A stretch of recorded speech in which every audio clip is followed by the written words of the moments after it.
everybody. It's really great to see all the recognizable faces that are out in the crowd. Although I have to tell you, most of you look a lot better now than you do on your Twitter photos that we've been so intimately or become so intimately familiar with over the past few days. Wow. Can you believe the passion that Iowans have for the Cy-Hawk series and the rivalry that exists between the University of Iowa and Iowa State University? If there was ever a doubt that there was passion amongst our fans and amongst Iowans for this event, I think we have clearly put it to bed over the weekend. Their passion is very, very strong. You know, it's a reason why Iowa Corn signed on with the Cy-Hawk series earlier this year. We did so because of that passion and the people behind the passion, and we wanted to be a part of it. Many of our members here at Iowa Corn attended one of these great institutes and are very proud to be either a Cyclone or a Hawkeye, just as much as they're proud to be an Iowa corn grower. As you all know, based on the attendance that's here today, we have received an overwhelming amount of feedback on the new trophy that was unveiled last week at the Iowa State Fair. We've had both positive and negative comments, but I would be remiss to not mention that the overwhelming amount of feedback has been negative. We, and I mean collectively we, Iowa State University, the University of Iowa, and the Iowa Corn Growers Association knew that when we set out to recreate a trophy that has the status for a game like the Cy-Hawk series rivalry does, that any type of change to the trophy could meet with some resistance, potentially even some controversy. And that has happened. And much of the controversy, of course, has been good-natured in its negativity. Some of it's been a little mean-spirited, if you will. The important thing is that we've been monitoring what fans across the state and around the country have been saying. We're listening, and we think with that we want to be able to say we're impressed with how proud Iowans are of their athletics and their universities in this series. And because we've listened, we've heard you loud and clear. People want something different than what was proposed last week. They want something different specifically for the football game. And we, quite frankly, we as Iowa corn growers and the farmers that we represent, we want folks to be happy with that trophy. So today, we are announcing that we are changing the trophy as was unveiled last week. And we are going to open up a process that is going to allow Iowans, the fans, to decide what that trophy should be like. Based on what we've heard, we're going to develop several concepts with a lot of the input that we have received from all of the feedback. And then we're going to let the fans choose one of those concepts from which we can then develop a trophy from. The new Cy-Hawk football trophy, we trust, will be truly something the fans will embrace. Now again, we're not going to please everybody because there's going to be some very, very different opinions out there. But here's some examples of some things we might try. These are suggestions that have come from to us via Twitter, Facebook, emails, etc. One of the ideas, for example, people said, well, where's Herky and Cy? It would have been real simple. Why didn't you just simply put Herky and Cy together with an athletic ball in the middle, whether it's football, basketball, whatever it might be? Could be one of the ideas. Some others have suggested, well, what about honoring two football greats, Now Kinnick and Jack Trice? What if we put them on the trophy? That could be one of the concepts that we put out there. The bottom line is this. Iowa's corn growers are involved in this in a very positive, proactive way. We want Iowa's fans and Iowa State's fans to also be pleased with the trophy, and that's why we're going to help put it into their hands to decide. I want to also add that given the time frame, we just unveiled this last Friday and this is Tuesday, there are a lot of details to be worked out on how we would go about doing something like this. We are developing a plan for an interim trophy on September 10th at the big game. We don't have all the details worked out, so we're going to ask for the fans' patience as you allow us to do this in the right way, which means take the time to make sure we can roll it out and get it correct. And in terms of the process of how you'll have the opportunity to vote, you'll be hearing more about that, and in the end of the press conference I'll be able to give you some specific sites where you all can go to find out how to learn more and take part in the trophy redo. And with that, I'd like to turn it over to Rick Klatt. Rick? Thank you, Craig. I'm going to read, which I normally don't do, but I will read because the lights are a little distracting today.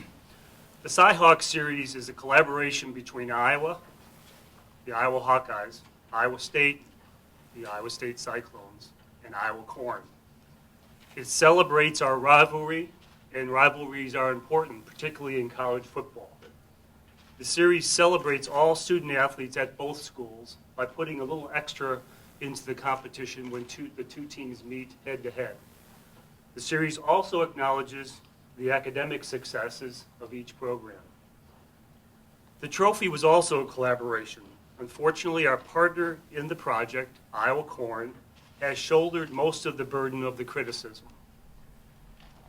It's important for everyone to know that staff from both institutions participated in the development and the creation of the trophy. That story is not being told correctly. Speaking of Iowa Corn, I want to suggest that the two institutions couldn't have a better partner on this project or the Cy-Hawk series. Iowa Corn represents more than 6,500 Iowans who help feed the world and who share our commitment to hard work, dedication, determination, perseverance, and teamwork. They are good people who care deeply about Iowa and care deeply about Iowans. Steve? We certainly appreciate your presence here today. Iowa State University believes that its all-sports competition with the University of Iowa through the Cy-Hawk series is extremely important. We think it's great for our student athletes, we think it's great for our fans, and we think it's great for the citizens for Iowa. The passion for the series, I think you saw this last week, runs high. We certainly learned that. It was welcome news for us in the last year when the Iowa Corn Growers Association stepped forward to agree to promote this series. As Rick just mentioned, they're the perfect partner for both institutions. They're the perfect partner for this series, and we appreciate that support. One of the elements of the series is, of course, the Cy-Hawk football trophy. I think it's important to note that Iowa Corn didn't ask to change the trophy when they signed on. Each of the schools had received considerable feedback about changing the trophy over the years. The new partnership with Iowa Corn simply provided the right time to actually make that change. Moving forward, we are very eager to work with Iowa Corn and the University of Iowa Athletics Department to create something that is more representative of the state's marquee sports event, the Iowa State-Iowa football game. There is a passion for this game and also the trophy, and we recognize that. Thank you. And I think with that, Mindy is going to direct questions or get the mic to anybody who'd like to ask any of the three of us questions.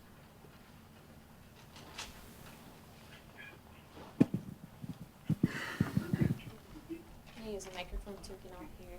Do I have some questions? My question is, when the trophy was displayed, I'm sure unveiled to the schools before it was unveiled to the public, was there any feeling that there would be negative reaction to it? Did you guys have any idea that there would be any kind of blowback, let alone the blowback that there was?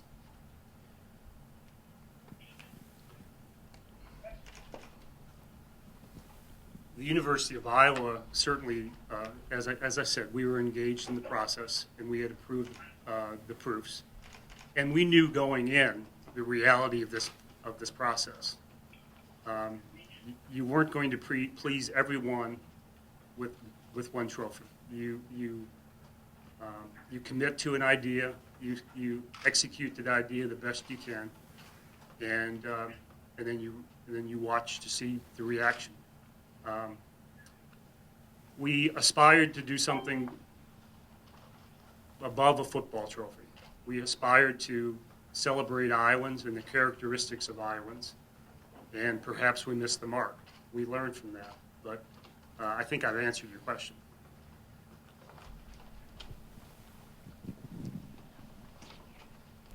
What is going to happen to the trophy that was unveiled last Friday? You know, we're still making plans on exactly what we do with the trophy. The one thing I can tell you for sure, it's not going to be on the sidelines at the Iowa State game on September 5th in Ames, or September 10th. Sorry, yeah.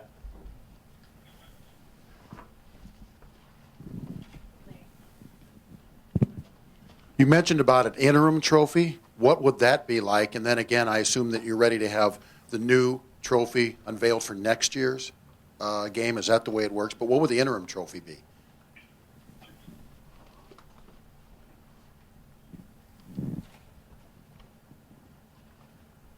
I guess we're passing them one at a time. I guess this one's my turn. Larry, I think as Craig said in his opening remarks, this has all happened very quickly, and we've got meetings coming up immediately to work through some of the details, and that would be one of the elements that we have to figure out as to what our symbol will be for when the teams meet on the 10th.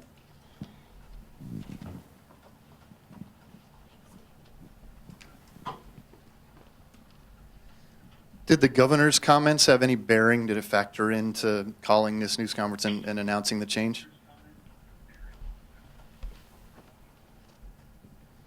Iowa Corn had been monitoring this, of course, over the weekend very intently since we unveiled on Friday, and we had already been collaborating with both Iowa State and the University of Iowa and had already made a decision that we were going to change when the governor's comments came. So his comments really had no bearing on what we were going to do.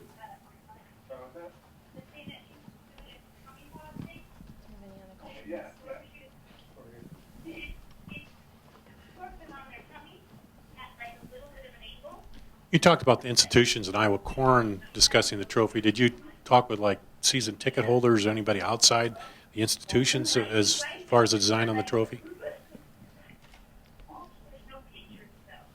It's okay.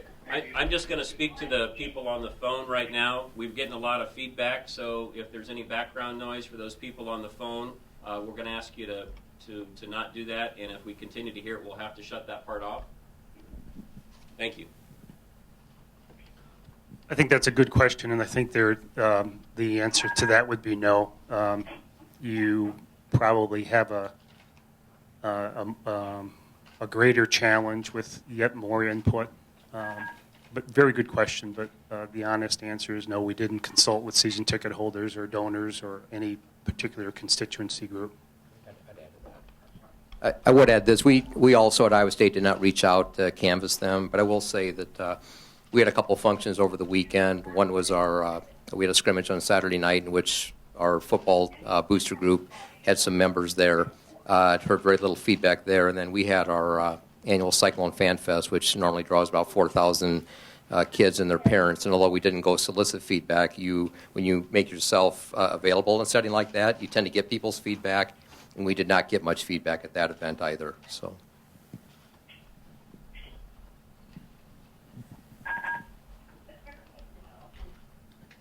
Could you tell me who the artist designer was in this, and also what the financial arrangement is between the corn growers and the two universities?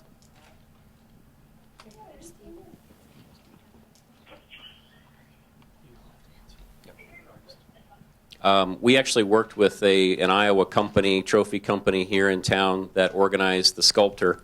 When we were putting this together, it was something that also happened rather quickly by sculpting terms, if you will. So the company helped organize and found a company that was able to do it for us on relatively short notice. So it was a local Iowa company that we organized. I can't even really tell you who it was.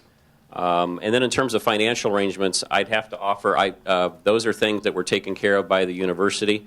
That's not something that Iowa Corn was directly involved with.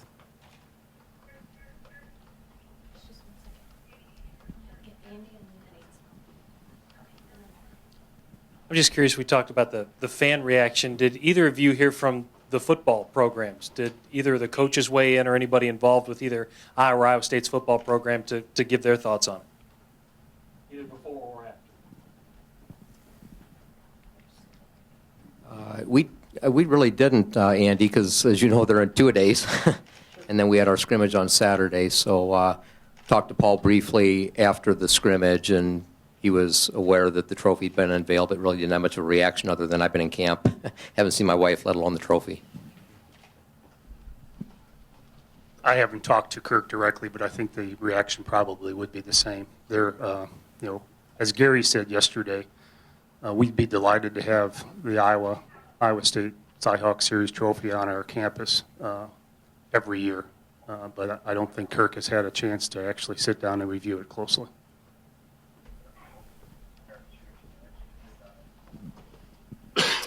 How much of this was fan feedback, and how much of this decision was based on the media possibly getting things fired up at all?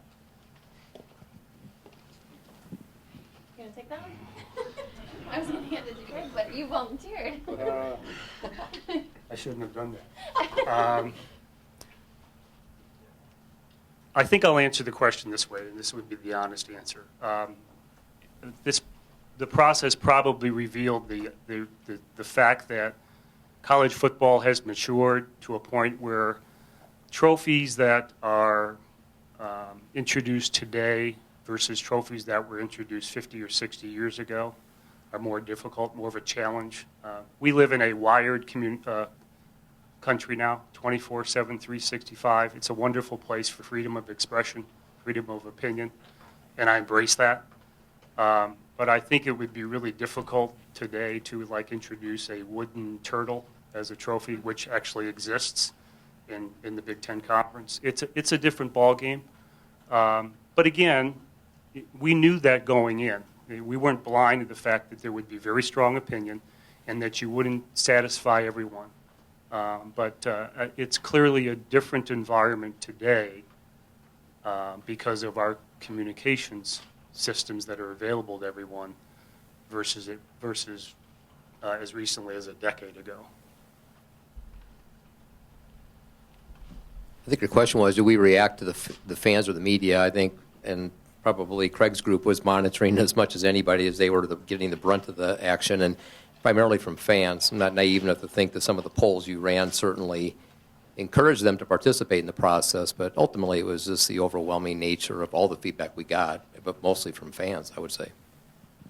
What I think is most important from Iowa Corn's perspective is that we were clearly monitoring our Twitter accounts, our Facebook accounts. We were listening to what average Iowans were telling our board of directors that are out there in the countryside, and it was overwhelming. And so, as was mentioned earlier, the first trophy missed the mark. I think there's a tremendous amount of value in what we tried to do for the Cy-Hawk series, thinking deeper about how something other than just a football symbol could work. But at the end of the day, we really did listen to the fans, and that's why we've come up with wanting to make sure we go back to the fans and say, what do you then want it to be? If this is the people's game, it should also then be the people's trophy, and we're going to let the public help us decide that.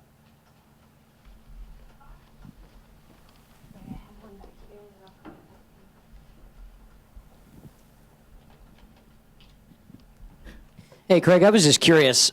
When you originally set out in this process to redesign the trophy, who specifically was involved? Was it mainly administrators, coaches, Iowa corn growers?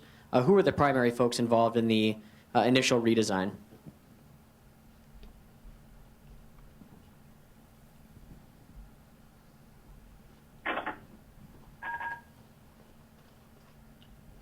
The responsibility, of course, came first of all from the respective university athletic departments, and Iowa Corn was invited to participate in this process, as Rick outlined earlier.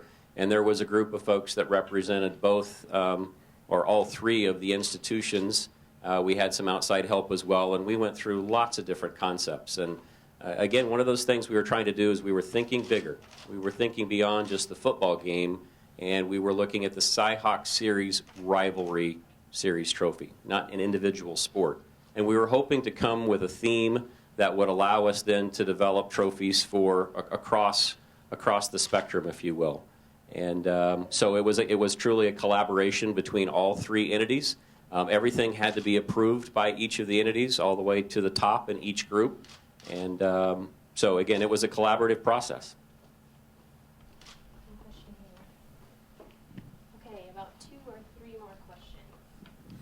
I ask us of all three. You mentioned at the beginning that some of the negative reaction was good-spirited, but you said some of it wasn't. How mean was it? I mean, what were some of the things you were hearing?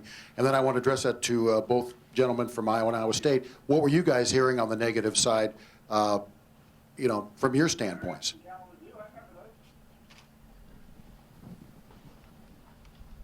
This is a family press conference, which means that there are many things that were said to us organizationally and to us personally that there's no way I'm going to repeat in front of all of these cameras. we can take the criticism. That's not a problem. If we couldn't stand being out there publicly and talking about the things that we do as Iowa's corn growers, then we shouldn't be here. But we are here, and we can take good-natured criticism. Some of it, though, of course, not appropriate, and that happens. And as Rick mentioned earlier, I think it's very fair. We all embrace freedom of speech and the ability to put your opinion out there. Honestly, though, the things that I listened to the most were not those who ranted and raved and were crude and et cetera. It was those folks who said, you know, I'm somebody who doesn't normally comment on this, and I'm not particularly fond of what you're doing. Would you please reconsider? Those things meant something to me because I realized that it wasn't just somebody who was spouting off. And by the way, we appreciate all those who spouted off in whatever form they chose to do it. Again, this is we want this to be the People's Trophy, and so again, I won't repeat what some of it was, but it wasn't all that pleasant, I can tell you that. I think, Larry, what concerned me the most was the mischaracterization of Iowa corn, and perhaps that was a byproduct of a lack of understanding that it was a collaborative effort. The Iowa Corn Growers Association, over the last few days, shouldered way too much of the burden for this responsibility, and that's a great measure. You keep hearing that theme today. This was a collaboration, and as I reviewed things, that just was kind of unfair and really over the top. And again, to Craig's point, the three of us representing the organizations we represent, we're pretty familiar with criticism. It just comes with the territory. It's great, though, because feedback's important. Fair criticism is great. Everyone's going to question play calling. Everyone's going to question team uniforms. You name it, there's an opinion on it. But when it crosses the line with respect to a tremendous organization that's driven by great people, that includes great people, that's where I was most affected. I don't think I can add much beyond what Rick just said. The real negative and hated commentary seemed to be more directed at Iowa corn, which was unfortunate, not appropriate. But beyond that, I think it was standard to some degree to what we normally receive, and you've seen it by looking in the chat rooms where anonymous folks have strong opinions, and that was pretty typical in this case too.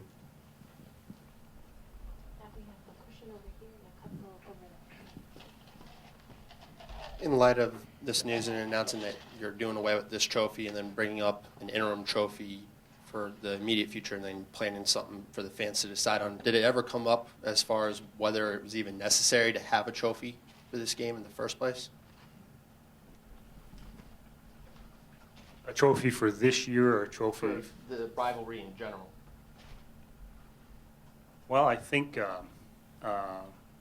Mark Hansen mentioned in his column today that there's a lot of pretty big football games played where there's not a trophy on the line. I guess that could be an option we'll consider as we consider all kinds of options moving forward. But to be fair about it, we didn't consider not having a trophy. There's always been one since the rivalry series resumed in 1977. I think with the passionate amount of feedback that we have received about the trophy, we'd be remiss to not try to put the trophy in place so that, because obviously that's what folks want us to do.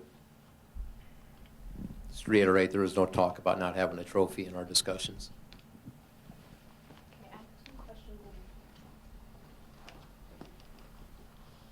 Rick and Steve, maybe you can speak to this, because in sports these days there's a lot of collaboration between sporting events and businesses. There's the triathlon at the Hy-Vee, and there's Principal Golf Tournament. Is there a business arrangement between the corn growers and the universities? And if so, what is it exactly?